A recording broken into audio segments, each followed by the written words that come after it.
Dice el necio en su corazón, no hay Dios. Se han corrompido, hacen obras abominables, no hay quien haga el bien. Cuando David habla acerca de esto, lo que está mostrando es la naturaleza de una persona que no cree en Dios. Y es inevitable que una persona que es inconversa, una persona que no ha puesto su confianza en Dios, viva una vida de incredulidad. Y si tú miras este texto, dice que de la misma manera como ellos afirman algo de que no hay Dios, de la misma manera viven. O sea, la realidad de quitar a Dios de su mente, no del mundo existencial, sino de su mente, lo que hace es que ellos se corrompan y vivan en una depravación total. Fuera del cristianismo, la incredulidad está en todas las personas, ¿sí? Pero la persona cuando viene a Cristo, Dios cambia completamente el corazón. Dios hace una nueva creación y ahora esta persona que vivía completamente en incredulidad, ahora ha decidido depositar su fe en Cristo y su corazón cambia por completo. Pero eso no significa que la incredulidad ha desaparecido completamente.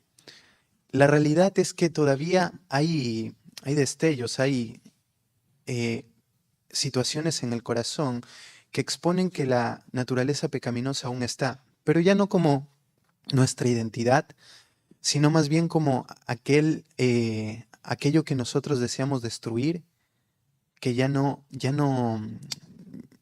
refleja quiénes somos, sino más bien lo que tenemos. Y por eso Pablo en Romanos capítulo 7 dice acerca del pecado, no soy yo, sino es el pecado que mora en mí.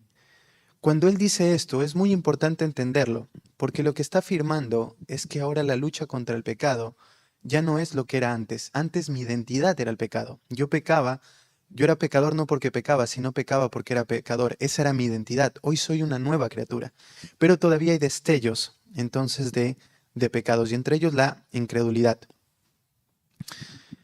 La incredulidad se refleja en muchas cosas. Primero, quiero que entiendas que la incredulidad no se genera por algo externo, por falta de experiencias o falta de respuestas a las preguntas, sino que la incredulidad se genera en nuestro corazón por la soberbia que tenemos de desconfiar de Dios, de poner a Dios en un tribunal donde constantemente estamos evaluando si lo que Él dice es verdad o es mentira. Eso hace constantemente la incredulidad. Pone a Dios en un lugar donde lo evalúa y piensa si lo que Él dice es verdad o no. Y constantemente estamos luchando con eso, porque nuestro corazón muchas veces de cómo llego a fin de mes, cómo hago con tal cosa, lo que estás haciendo es dudando de quién es Dios, de su soberanía, de su bondad, y lo pones ahí en ese lugar para poderlo enjuiciar en tu corazón. Otra de las formas en cómo se ve la incredulidad es vivir mi vida sin importar lo que Dios ha establecido en su palabra. Yo sé que Dios ha dicho cosas en su palabra, pero las escucho, pero es muy poco lo que yo intento vivir. Entonces es simplemente escuchar, pero no vivir, no aplicar. Eso es un rasgo de incredulidad. Otra de las formas como se ve la incredulidad es la desfiguración de la persona de Dios en mi corazón porque niego su bondad, amor y justicia. Sí, yo desfiguro la persona de Dios, desfiguro quién es Él en mi mente. Aunque no lo definiría yo con esos términos, pero es inevitable que quién es Él se desfigure en tu mente. Por ejemplo, una pregunta muy común: ¿por qué Dios permite el sufrimiento? Es una pregunta válida, pero aquellas personas que lo hacen, créeme que nacen de un corazón, nacen desde el punto de poner a Dios como acusado. La justicia de Dios está en juego, porque ¿por qué está el mal? ¿Acaso Dios quiere eso? O cuando hablamos de la elección, lo mismo. ¿Por qué Dios eligió? Y empiezas tú a poner en tu mente eso, poniendo a Dios o desfigurando a la persona de Dios en nuestra mente. Otra de las cosas como se ve es la pereza que está maquillada, que no tenga tiempo para Él, que constantemente pienso, no puedo pasar tiempo con Dios, no puedo seguir creciendo en mi vida de piedad, tengo muchas ocupaciones y simplemente incredulidad, porque si nosotros reconocemos que esa es la realidad de la vida, ¿por qué gastamos tiempo en otras cosas? Porque evidentemente hay muchos rasgos de incredulidad en nuestro corazón que hacen que eso no se vuelva lo más importante de nuestra vida. Que hayan otras cosas que nuestro corazón sea empujado Y es allí donde yo tengo que trabajar y cuidar que esto no siga avanzando en mi corazón. Otra es la actitud tardía de mi corazón al oír su palabra. Cuando escucho la escritura y soy muy tardo a responder a la escritura. Entonces, como tú te das cuenta, la incredulidad es algo que está en el corazón y se refleja de muchas maneras. Y no ser consciente en que está ahí en el corazón es muy peligroso, porque la incredulidad ha hecho grandes estragos en la vida del mundo cristiano. Y saber cómo batallar va a ser sumamente importante. Así que bueno, mi deseo en esta mañana es poderte hablar de eso, de un remedio para la incredulidad.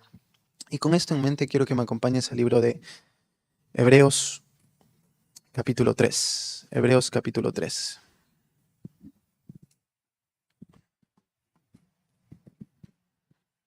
El versículo 12, 13 y 14. Dice así. Mirad, hermanos, que no haya en ninguno de vosotros corazón malo de incredulidad para apartarse del Dios vivo. Antes exhortaos los unos a los otros cada día, entre tanto que se dice hoy, para que ninguno de vosotros se endurezca por el engaño del pecado. Porque somos hechos participantes de Cristo con tal que retengamos firme hasta el fin nuestra confianza del principio. Entre tanto que se dice, si oyeres hoy su voz, no endurezcáis vuestros corazones, como en la provocación. En otras ocasiones nosotros hemos podido hablar acerca de algún texto del libro de Hebreos. Y el libro de Hebreos, ustedes saben que es una carta de exhortación. Ahí en Hebreos capítulo 13 dice que es una breve carta de exhortación. Y la exhortación viene producto de que las personas que estaban escuchando la carta estaban buscando dejar a Dios. Y buscando dejar a Dios, o mejor dicho, maquillando el dejar a Dios o el dejar a Cristo, el no mirar a Cristo, era dado puntualmente por una cosa, la persecución. Y la persecución es algo que expone mucho el corazón. La iglesia siempre ha sido purificada por medio de la persecución, porque refleja realmente en quién nosotros creemos. Cuando todo está bien, es muy fácil creer en Dios, es muy fácil afirmar las doctrinas de la soberanía, de la bondad de Dios, de la justicia de Dios, pero cuando vemos que el mundo está aplastando y arrasando nuestras vidas, ahí nos cuesta mucho y ahí es donde el corazón empieza a dudar. Así que es aquí donde estos creyentes se encuentran. Es aquí donde estos creyentes están batallando constantemente en su corazón y el autor va a tener que hacer exhortación tras exhortación para que estas personas no se vuelvan al judaísmo, no piensen que el cristianismo solamente es parecido al judaísmo, sino que entiendan que el cristianismo radica en la persona de Cristo mismo y que dejar a Cristo, negar quién es Cristo, tomar distancia de Cristo solamente por evitar la persecución, es apostatar y es negar la fe. Este libro va a ser un libro muy particular porque si tú vas a las iglesias pentecostales, es el libro que más tensión genera en el corazón por el tema de la pérdida de salvación. Porque es un libro que pone una tensión muy grande en qué implica vivir una vida de fe. Y por lo regular, el autor constantemente va a poner condicionales. Los creyentes no son de los que retroceden. Poniéndote en la mente de, ¿y qué pasa con aquellos que sí retroceden? Bueno, te dice, no son de los que retroceden. Y luego te da un ejemplo de los héroes de la fe que están avanzando. Y así constantemente va a ponerlo por medio de condicionales, mostrarte cómo se ve la vida de un creyente. Y en este aspecto también. Así que los creyentes necesitan entender el tema de cómo trabajar con la incredulidad que está en su corazón. Si ustedes regresan algunos textos más atrás, el capítulo 3, dice el versículo 1, por tanto, hermanos santos, participantes del llamado celestial, considerad al apóstol y sumo sacerdote de nuestra profesión, Cristo Jesús. El autor ya venía hablando que la salvación no era para los ángeles, sino para los descendientes de Abraham. Y te explicaba por qué fue la encarnación, y por qué Cristo es superior a los ángeles, y por qué Cristo es superior a Moisés. Y frente a esa salvación y a lo que Él hizo, lo que tiene que hacer el creyente es admirar a Cristo. Considerar a Cristo, que tiene que ver como glorificar a Cristo, como admirarte de la grandeza de quién es Él. ¿Por qué? Por lo que viene diciendo anteriormente. Él es la palabra de Dios, Él es la palabra encarnada. Todo lo que es Dios, toda la esencia de Dios, Dios siendo un espíritu invisible a quien nadie le puede ver, todo lo que es Él está dado en Cristo. Él es la imagen de Dios, la imagen visible del Dios invisible. Entonces, ese Dios vino al mundo y se encarnó, y su encarnación tuvo un propósito: salvar a los descendientes de Abraham y no a los ángeles. Entonces, Él dice que padeció lo mismo que padecemos nosotros a fin de ser un sumo sacerdote perfecto. O sea, lo que el hombre realmente necesita es un sumo sacerdote que pueda compadecerse de nosotros, que pueda ingresar al templo y presentarse delante de la presencia de Dios, entendiendo la debilidad humana y entendiendo la santidad de Dios. Y esa es la persona de Cristo. Entonces, frente a esa realidad que es enorme, dice, tenemos que considerar a Cristo Jesús, engrandecer, admirarnos de quién es Cristo. Evidentemente, esto no era lo que estaba pasando y por eso va la exhortación. O sea, cuando Él les dice, por tanto, les dice, esto es lo que debe pasar por aquello que hizo Cristo. O sea, todo lo que ustedes vieron en el Antiguo Testamento, todas esas leyes del libro de Levítico, todo ese templo, el Shekinah, el altar, todo es una representación clara de quién es la persona de Cristo, cómo fue el sacrificio. Entonces, en Cristo se cumple todo y por eso es que tenemos que admirarnos. Pero dice el versículo 6 del capítulo 3, pero Cristo como su Hijo sobre su casa, la cual casa somos nosotros, escucha bien, si retenemos firme hasta el fin la confianza y el gloriarnos en la esperanza. O sea, nosotros pertenecemos a la casa porque nos admiramos de aquel que nos rescató y nos salvó, pero si retenemos hasta el fin la confianza. ¿Y qué pasa si no? Es que acá no hay un qué pasa si no. Acá hay, esta es la realidad del Hijo de Dios. Pero tú dices, ¿y qué pasa cuando hay batallas en el corazón? Cuando está la incredulidad, cuando uno quiere terminar y dice ya no va más. Bueno, por eso viene la exhortación de adelante. Por eso viene la siguiente exhortación. Entonces el versículo 7 dice, por lo cual, como dice el Espíritu Santo.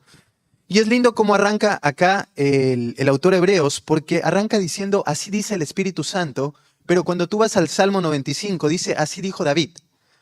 ¿Y por qué hay este cambio? Simplemente para afirmar la inspiración divina. Y que ellos entiendan que esas palabras que se dijeron miles de años atrás tienen la misma trascendencia para las personas que están hoy. Este salmo es un salmo muy duro. Es un salmo que para el pueblo de Israel trae mucho dolor, porque es un salmo que recuerda una historia que fue muy dura para el pueblo de Israel, y es el hecho de qué pasó con aquellas personas que perecieron en el desierto. Entonces el Salmo 95, cuando tú lo lees, porque eso no pone el autor, la primera parte, cuando tú lo lees, tú te das cuenta que es un llamado de David a adorar a Dios. Y te da un montón de razones por qué adorar a Dios. Por ejemplo, en el versículo 3, que Él es Rey grande de todos los dioses. En el verso 4, en su mano están las profundidades de la tierra, las alturas de los montes son suyas. En el verso 5, el mar es suyo, al igual que la tierra. Verso 6, Él es nuestro hacedor. Verso 7, nuestro Dios. Nosotros somos ovejas de su prado. O sea, lo que te llama es saber la grandeza de quién es Dios. Pero hubo un momento particular donde esta realidad se fue por abrazar la incredulidad. Y se encuentra ahí, miren, el libro de Éxodo, capítulo 17. Ahora volvemos al texto a estudiar. El versículo de Éxodo 17.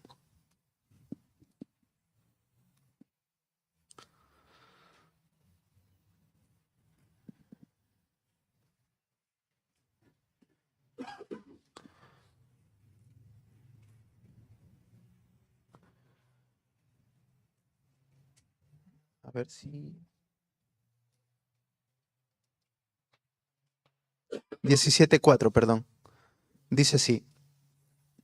Entonces clamó Moisés a Jehová diciendo, ¿qué haré con este pueblo?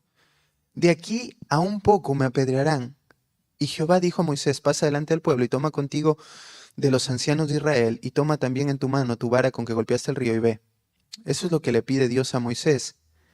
Pero mira el versículo 8, el 7. Y llamó el nombre de aquel lugar Masa y Meriba por la rencilla de los hijos de Israel y porque tentaron a Jehová diciendo, ¿está pues Jehová entre nosotros o no?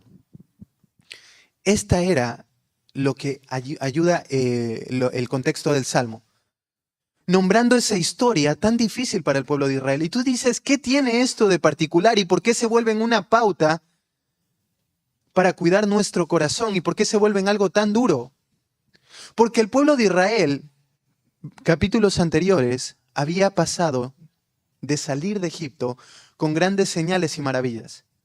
Habían visto cómo Dios había obrado durante las 10 plagas, ver abrirse el mar en dos, cruzar por el mar, estar en el lugar, empezar a cantar, alegrarse y alabar a Dios, y 2 días después, 3 días después, empezar a quejarse.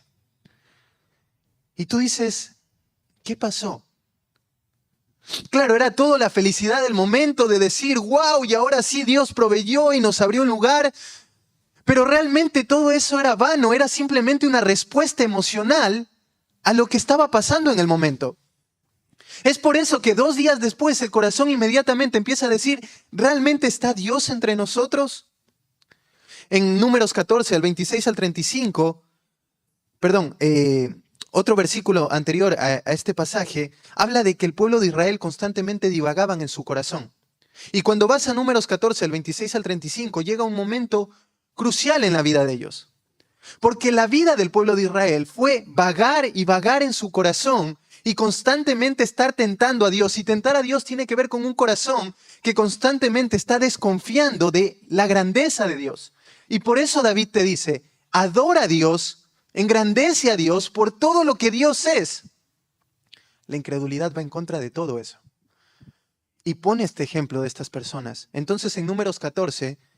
¿recuerdas esa historia? Los dos espías que van al lugar, vuelven y 10 espías dicen, nos van a comer, nos van a devorar, nuestros hijos van a morir.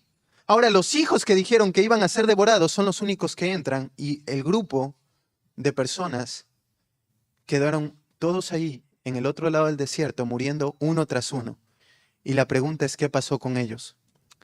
Si tú vuelves al libro de Hebreos, dice así, si oyeres hoy su voz, no endurezcáis vuestros corazones como en la provocación, en el día de la tentación en el desierto. Es este punto, lo que te decía, la tentación tiene que ver con la desfiguración de la persona de Dios en mi mente, desconfiar continuamente de Dios. Dice, donde me tentaron vuestros padres, me probaron y vieron mis obras 40 años. Lo que te ayuda a entender esto es, la incredulidad no viene producto de no ver. Cuando la gente te dice, yo quiero ver para creer, la realidad es que la gente, aunque vea lo que vea, aunque los muertos se levanten de las tumbas, la gente no va a creer. Aunque vean el cielo abierto en dos, la gente no va a creer. O sea, cuando tú vas al libro de Apocalipsis, vas a ver cómo estos 2 testigos que Dios va a mandar a predicar van a morir en medio de una ciudad que está hastiada de lo que estos hombres están anunciando. Los van a matar, a los 3 días van a resucitar, los van a ver ascender al cielo. Y la gente no va a creer. La gente va a seguir con un corazón duro. Porque no tiene que ver con las obras que nosotros vemos. Mi fe no es sustentada en las experiencias que yo tengo, sino en quién es Dios en mi corazón y en mi vida. Entonces dice, a causa de lo cual me disgusté contra esa generación y dije, siempre andan vagando en su corazón. Y no han conocido mis caminos. Y aquí está la parte más dura. Por tanto, juré en mi ira, no entrarán en mi reposo. Y cuando vas al capítulo 4, tú te das cuenta que está hablando del cielo. 40 años viendo las grandezas de Dios, los milagros de Dios, las proezas de Dios. Y ahora están en el infierno. Toda una generación perdida a causa de un pecado, de la incredulidad. Entonces, ese es el punto. Eso es lo que está exhortando el corazón para que nosotros pensemos, si ellos que escucharon la voz de Dios de manera audible, si ellos que recibieron las leyes, si ellos que tuvieron al gran profeta Moisés, si ellos que vieron las grandes señales una tras otra, no se fueron al infierno, ¿qué me espera a mí? Y la respuesta acá es, si oyeres hoy su voz, no endurezcáis el corazón. Tiene que ver con una actitud que yo tengo hacia escuchar y a percibir la Escritura, que solamente es dada para aquellos que son creyentes, de cómo empezar a cuidar el corazón en que la incredulidad no crezca. Entonces, el versículo 12, o la primera parte, sería vigila constantemente tu corazón para ver si hay rasgos de incredulidad. Arranca con un mirad. Este mirad es un verbo que está en imperativos, es una orden Y esta orden o esta palabra se repite en varios contextos, pero casi todos los contextos tienen que ver con tienen que ver con un mismo sentir, con estar vigilando. Tiene la idea de constantemente estar vigilando, estar atento a algo puntualmente. Yo no puedo estar divagando y pensando que la incredulidad no ha avanzado en mi corazón. No puedo creer que no hay rasgos de incredulidad en mi corazón porque realmente estoy siendo muy necio. Estoy confiando en mi propia justicia si yo estoy ahí sentado y pienso que la incredulidad no está atacando a mi corazón. Y por eso te conté toda la historia anteriormente. Porque estas personas vieron de cerca cosas que nosotros nunca veríamos, al menos desde este lado. No las vamos a ver. Vamos a ver otro tipo de milagros, como la salvación de una persona. Pero aún así, no tiene que ver por eso, sino que tiene que ver con la distorsión de la imagen de Dios en nuestra mente. Entonces, yo tengo que estar atento y vigilando constantemente mi corazón. Dice, miren hermanos, y acá usa un vocativo como aclamando algo. ¿Sí? No es solamente que usa un nominativo, que es el sujeto de una oración, sino utiliza un vocativo para hacer un llamado particular, para que entiendan que lo que se está a punto de decir es muy importante. Hermanos, miren, observen. ¿Por qué? Por la historia que contó anteriormente, por el salmo que trae acá. Dice, miren, que no haya en ninguno de vosotros corazón malo de incredulidad para apartarse del Dios vivo. Esta primera palabra, que no haya, es una palabra muy particular, o el que no. Es una negación y una preposición juntas, que tienen que ver con como no avanzar, no continuar. Dice, no continúen, y acá está traducido como haya, pero la realidad es que el verbo está en un verbo futuro. No está hablando de algo presente, sino más bien de algo futuro. O sea, dice, tengan cuidado de que existe este tipo de corazón en sus vidas. Tengan cuidado de que empiece a germinar la incredulidad en su corazón. Lo que van a tener es que talar la incredulidad. Porque esa incredulidad los va a llevar a algo. Y esta incredulidad dice que radica en el corazón. Dice, y va a describir este corazón. Es un corazón malo de incredulidad. Tú sabes que el corazón es donde radica todo el ser interior de lo que es el hombre. Y es allí donde se gestan las motivaciones. Y la escritura es lo único que penetra el corazón para mostrarme qué es lo que está allí. Cuando yo no tengo una disposición a escuchar la escritura, lo que pasa es que mi pecado crece. Y yo voy por todos lados con el pecado. El día sábado hablaba con los hombres y les decía que una de las cosas por las cuales uno tiene que tener mucho cuidado es pensar que yo solo tengo que batallar con un pecado. Hay pecados que sí estorban y son muy engorrosos, que afectan mucho nuestra vida espiritual. Pero eso no es mortificar el pecado. Mortificar el pecado es mirar todas las áreas donde el pecado está apareciendo. No solo me concentro en uno. Bueno, es la pereza, ese es el problema de todo. No, tienes 1000 pecados. Tienes mucho pecado. Pablo dice, el bien que quiero hacer, pero el bien que quiero hacer no lo hago, pero el mal que no quiero, eso hago. Miserable de mí, ¿quién me librará de este cuerpo de muerte? En Hebreos capítulo 12, Romanos, 2 Corintios capítulo 12, él habla de, para que no me exaltezca en gran manera, en sobremanera, me fue dado un aguijón en la carne. A causa del orgullo de todo lo que Pablo estaba recibiendo, el Señor decidió enviarle algo para que él aprenda y tenga cuidado en que el orgullo crezca y aprenda a ser humilde. Y dice, por tanto, me gloriaré en mi debilidad, porque cuando soy débil, entonces soy fuerte. Pablo reconoce la realidad de lo que está pasando en el corazón, porque es en el corazón donde empieza a radicar cosas. Y yo tengo que estar atento a mi corazón, a las motivaciones que se ven en todo lo que hago. Pregúntate tú, ¿hay rasgos de incredulidad en el corazón? Porque la incredulidad se gesta en muchas cosas y lo vimos anteriormente, o se observa en muchas cosas. Un corazón que no quiere obedecer, un corazón que siempre es tardío a practicar la escritura, un corazón que no quiere escuchar, un corazón que se duerme frente a la escritura, un corazón que no busca tiempo para vivir una vida de piedad, un corazón religioso que solamente está acá para aprender algo pero no desea de ninguna manera vivirlo. Es muy peligroso. O sea, yo no te podría, no sé si te has puesto a pensar, pero hay muchos de ustedes que tal vez de aquí a algún tiempo no estén más en el ministerio ni en la vida espiritual. No es el deseo del corazón. ¿Cuánto quisiéramos que cada uno de ustedes, el Señor nos dé la gracia de aquí a 30 años, cada uno estar haciendo cosas que honren al Señor? Pero la realidad es que todo pasa en ser atento a lo que está pasando en mi corazón y a cuidar. Ahora, lo que dice acá el autor es: tengan cuidado en su corazón, miren y observen bien, que no se hagan ustedes un corazón malo de incredulidad. Ahora es particular, primero utiliza la palabra malo, haciendo referencia a algo, al corazón. Ahora, este adjetivo que utiliza el autor, lo que está describiendo, o la palabra que se utiliza, normalmente es una palabra que se hace referencia al diablo o al incrédulo. Y después de decir malo, dice que este corazón también es de incredulidad. Y la palabra de incredulidad tiene que ver con una persona que no tiene confianza, que no tiene fe.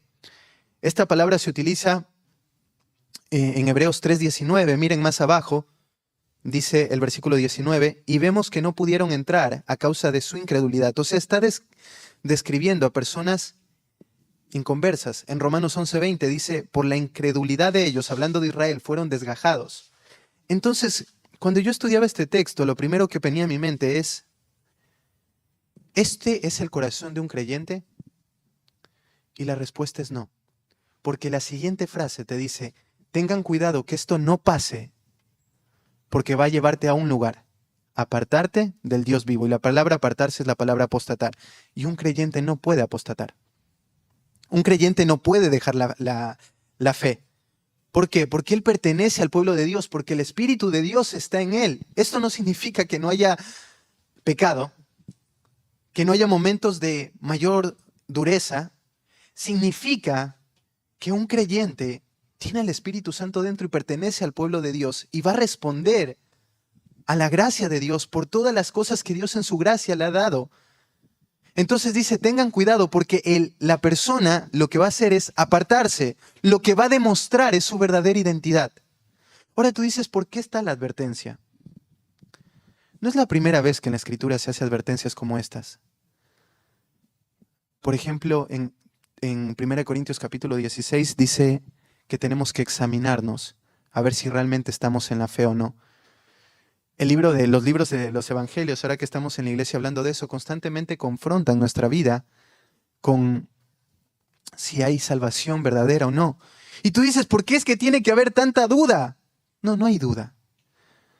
Es simplemente poner una actitud correcta en la vida de un creyente, de cuál es la expectativa que Dios tiene y cómo los creyentes viven, cómo se comportan, qué es lo que hacen. Es por eso que la carta de Santiago, de Primera de Juan, describen cómo se ve la vida de un creyente. Porque yo tengo que ser confrontado con eso para que mi seguridad no radique en lo que yo soy, sino en quién es Cristo para mí.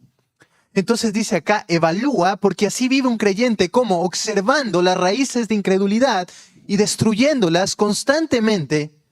Porque si yo me llego a apartar del Dios vivo, entonces solamente es un reflejo de que no pertenezco al pueblo de Dios. Y es lo que dice Lucas 8:13. Estas son personas que reciben la palabra con gozos, pero como no tienen raíces, cuando viene el tiempo de la prueba, se apartan. Esta es la palabra apartarse, dejan el camino. Y dice, tengan cuidado de apartarse del Dios vivo, o del Dios viviente. Acá es interesante porque muestra eso. Porque de quien se apartan no es de un Dios muerto. Es un Dios viviente. ¿Y qué significa que está vivo? Que es visible, que está obrando. Pero aún, y te lo muestra para que tú te des cuenta que la incredulidad, de la misma manera que con el pueblo de Israel, no es que Dios no está haciendo nada, simplemente que yo decido darle la espalda por amor a mí, a mi persona. Yo decido olvidarme de ese Dios que sí está obrando y irme en pos de lo que mi corazón realmente desea. Y por eso tomo distancia. Ahora, ¿es un peligro? Claro que sí. Porque esto va a mostrarte dónde está realmente tu confianza, dónde está realmente tu corazón. Ahora, el llamado para el creyente no es a no apartarse, es a mirar que no exista en el futuro ningún grado de incredulidad en el corazón, porque eso te va a llevar a apartarte. Y tú dices, entonces, ¿qué hago? Lo que tengo que hacer es constantemente observar. Esa sería la manera pasiva, en cierta manera. Tengo que indagar en mi corazón si hay incredulidad o no. Entonces, si encuentro incredulidad en mi corazón, ¿qué es lo que debo hacer? Dice el versículo 13. Antes, exhortaos los unos a los otros cada día. Si no, lo que tiene que pasar es que nos tenemos que exhortar los unos a los otros. El remedio para la incredulidad, lo que el Señor nos ha dado para cuidarnos de la incredulidad, es la rendición de cuentas, es la exhortación continua. Y mira que dice, exhortaos los unos a los otros cada día. Lo lees en español, lo lees en griego, en donde lo quieras leer, el cada día es cada día. Esto no es una alegoría. No es si es que pueden hacerlo, si es que les gustaría hacerlo cada día. No, ¿sabes por qué? Cada día somos tentados a abrazar la incredulidad en nuestro corazón. Cada día. Si no nos damos cuenta de eso, es por lo que dije al principio. Porque nosotros hemos simplemente tomado en serio algunos pecados, pero no somos conscientes de las cosas que pasan en nuestro corazón. Pensemos en toda esta semana. ¿En qué áreas se vio incredulidad en tu corazón? Tal vez ni siquiera te des cuenta. No seas consciente. Y por eso dice, exhórtense. Cada día. Cada día yo necesito de la gracia de Dios. Cada día yo necesito escuchar a mis hermanos que traigan a la verdad en mi mente. Cada día yo necesito ser consolado, animado. ¿Por qué? Porque mi corazón es malo. Es la gracia de Dios, la iglesia, que ha sido dada para yo cuidar mi vida.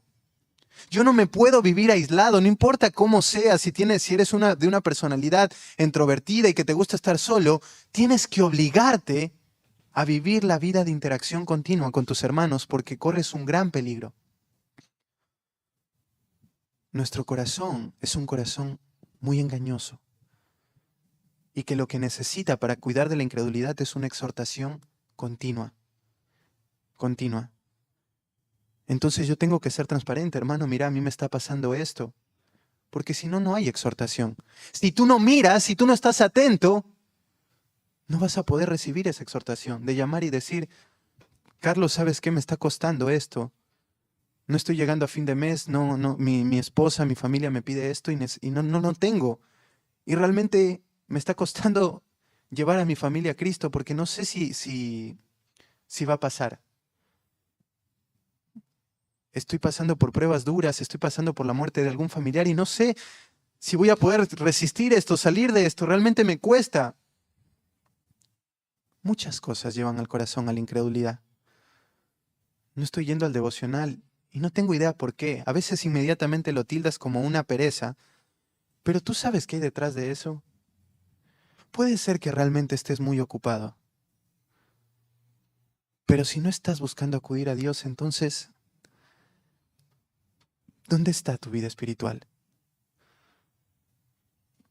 ¿Cuándo fue la última vez que obedeciste un mandato? Que saliste del domingo del culto y dijiste, esto es lo que tengo que hacer. Si no, dice Santiago, estamos viviendo una vida engañándonos. Porque tú piensas que madurez es escuchar y no vivir. Entonces acá tienes un remedio para decir, exhórteme. No estoy haciendo el devocional y la realidad es porque hay mucha incredulidad.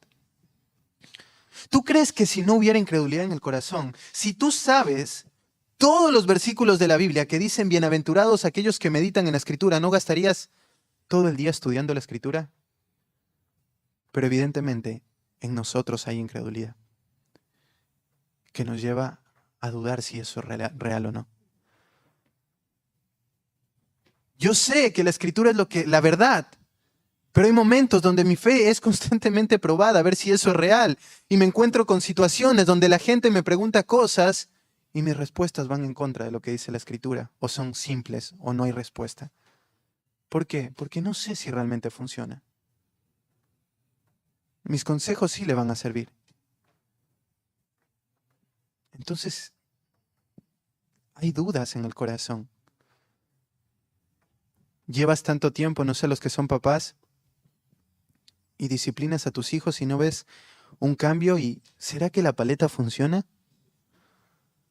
Llevas discipulando a un hermano por mucho tiempo y miras que, no sé, ¿cuánto más debe pasar para que cambie? ¿Qué método? ¿Qué más necesito? Nada. Es Dios el que da el crecimiento. Solo sé fiel. Y hay muchos momentos de incredulidad. Te escribo algunos, pero hay muchos. Tal vez estás en una aula 3 horas cada día y cada día sos confrontado con un montón de realidades y ahí mismo estás luchando con el corazón. Esto es lo que me dicen, así dicen que tengo que vivir una vida consagrada, pero nadie está en mi día a día. Me dicen que me esfuerce, pero no entienden mi vida. Es incredulidad y necesita ser exhortado. Y para ser exhortado necesito un corazón que esté dispuesto a recibirla. Y para recibirla, yo necesito abrir mi corazón. ¿Sabes lo diferente que hubiera sido la realidad si los 10 hombres bajaban del monte y hubieran dicho, hermanos, Dios hasta este punto nos ha ayudado, pero tenemos mucho miedo por todo esto que vimos? Vamos a orar. Tengo miedo de ir, hay ejércitos allá y nosotros somos un montón de pastores. Y ahí se hubiera parado Josué y Caleb de la misma manera. Hermano, tranquilo, nosotros también tenemos miedo. Pero así como Dios nos hizo destruir a las personas que estuvieron acá, destruyó a Egipto, a uno de los imperios más poderosos, lo va a hacer hacia adelante. Así que ánimo, vamos juntos. Pero no fue lo que pasó. Dieron por sentado que esa era la realidad de su vida. El corazón necesita hablar para poder ser exhortado. Y luego dice, toma un salmo, dice, hoy, para que ninguno de vosotros se endurezca por el engaño del pecado. Esta exhortación y esto tiene que empezar a pasar hoy. Porque el pecado empieza a endurecerte. La palabra endurecer tiene que ser con una persona obstinada, testarudo. Es aquella persona que cierra los ojos para no ver. Que siempre está pensando en mañana voy a obedecer. Mañana sí voy a hacer. Pero no te das cuenta que la obediencia tardía lo que va haciendo en el corazón es creando como callo en tu corazón y te va endureciendo. Por eso te dice hoy, para que ninguno se endurezca. Si oyeres hoy su voz, si escuchas atentamente, si la exhortación te está calando tu corazón, salí de acá y decí, esto es lo que tengo que hacer de manera urgente. Si siempre estás pensando mañana, más tarde, ya va. Un autor decía de esto, el mañana es el hoy del diablo. Siempre va a susurrar a la mente, mañana. Cosas muy sencillas, ¿no? Bueno, voy a hacer una dieta. Bueno, mañana empiezo. ¿Me voy a levantar temprano? No, mañana. Mañana sí, mañana lunes me levanto temprano. Voy a empezar a trabajar. No, ya está lloviendo, mañana. Voy a empezar a generar fondos. Me encantaría, no sé, servir mejor a mis hermanos. Pero mañana. Ahorita está medio frío, está haciendo fresquito. Mañana. Hoy tengo que hacer esto, pero sí, mañana. Me mandaron un trabajo del CCP. Tengo 13 semanas. Mañana, hasta que llegas a la semana 13 y entregas algo que no refleja nada de estudio. ¿Por qué? Porque el hoy es el mañana es el hoy del diablo. Ese susurro en el oído constantemente. Hoy somos llamados a obedecer. Hoy somos llamados a mirar la incredulidad como algo que puede destruirte. Y el verso 14 te da una razón. Porque somos hechos participantes. Y esta palabra de ser hechos participantes tiene que ver con algo que Dios hace. Esta palabra participantes tiene que ver con un llamado. En Hebreos 3.1 dice que somos participantes del llamado celestial. En Hebreos 12.8 somos participantes también de la disciplina que Dios da por cuanto somos hijos. Somos participantes ahora de Cristo. Y esto de participar con Cristo es, estamos juntamente con Cristo. Dice, pero escucha esto, con tal que retengamos firme hasta el fin nuestra confianza del principio. Otra vez poniendo la duda en el corazón. Somos participantes con Cristo, estamos avanzando, pertenecemos a Cristo, fuimos llamados a su vida y a vivir bajo todos sus recursos que Él nos ha dado, con tal, o un sí es que retenemos firme hasta el fin nuestra confianza del principio. Y esta palabra de retener tiene que ver con abrazar algo. Por ejemplo, en 1 Corintios 11:2 dice, ustedes retienen las instrucciones. En 1 Corintios 15:2 dice, si ustedes retienen la palabra que os he predicado, sois salvos si no creíste en vano. En Lucas 8:15 dice, mas el que cayó en buena tierra, estos son los de corazón bueno y recto, los que retienen la palabra oída. Eso habla de retener. Es guardar, atesorar para vivir, para practicar. Y en varios de estos contextos te va a poner eso mismo. El que es creyente la retiene. Tú vas a retener lo que se te predicó desde el principio si no creíste en vano. ¿Por qué constantemente se da esto? Porque esa es la actitud de un creyente. Si oyeres hoy su voz, no endurezcáis vuestro corazón. Decía un autor, no puede haber verdadera fe sin la disposición de obedecer. Y acá hay un llamado muy importante a tu corazón. Si vos sos un hijo de Dios, y entendemos que sí, tienes que tener cuidado con la incredulidad de tu corazón. Tienes que buscar al pueblo de Dios para ser exhortado y tienes que ser pronto a obedecer. Porque esa es la característica de un creyente, alguien que retiene, alguien que guarda y obedece, alguien que atesora, que le ve valioso como aquello que está escuchando, porque lo que estamos escuchando son tesoros. Entonces, este es el llamado que hace el autor de los Hebreos. ¿Y te imaginas a toda la congregación escuchando esta carta? No había ninguna excusa. ¿Cómo voy a creer en Dios? Acaban de matar a mi esposo comido en el circo de Nerón por un tigre. ¿Cómo voy a afirmar que Cristo es el Señor de mi vida si yo digo eso y salgo por esa puerta? Me van a torturar. Y simplemente lo que lleva al corazón es a decir, no hay ninguna excusa. Retengan su profesión hasta el fin. Dios te ha llamado a ser un hijo de Dios. Dios te ha dado un regalo inigualable que ahora pertenecemos a Cristo, a la gracia de Dios. Busca vivir una vida que honra al Señor, batallando con la incredulidad cada vez que ésta aparece. Así vive el Hijo de Dios. Porque si tú empieza a brotar y a brotar y a brotar y te lleva a irte, simplemente está reflejando tu verdadera identidad, tu verdadera naturaleza. Así que la exhortación para hoy, hermanos, no importa la situación que estés viviendo. Ya te puse en el contexto de Hebreos y era muy intensa. Si hoy escuchas la palabra de Dios, entiende que la incredulidad que hay en tu corazón no es por falta de recursos, de medios, de experiencias, de falta de conocimiento, es por una actitud del corazón a ser tardo para escuchar. Es por no estar siendo vigilante a mi corazón y ver lo que aparece allí. Es por no estar abriendo mi corazón al pueblo de Dios para que éste me exhorte continuamente.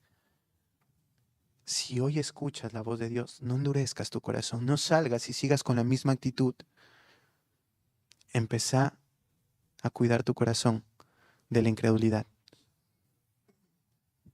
¿Sí? Y así tu profesión va a verse, a reflejarse, que es firme. ¿Oramos? Amado Padre y buen Dios, Señor, te damos gracias por tu bendita palabra. Señor, es tan confrontante esto al corazón porque es tan real, Señor, y nos sacude tanto. Necesitamos, Señor, de tu gracia para vivir vidas consagradas a ti.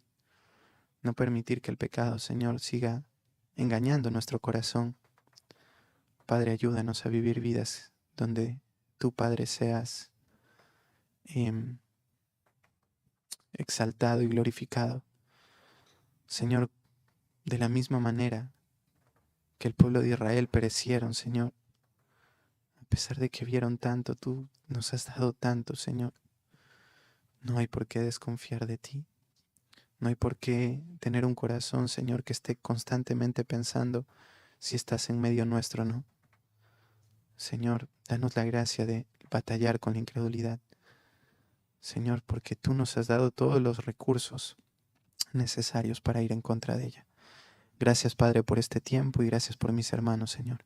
Ayúdanos a escuchar la exhortación y a poder honrarte con nuestras vidas. Oramos en el nombre precioso de Cristo Jesús. Amén.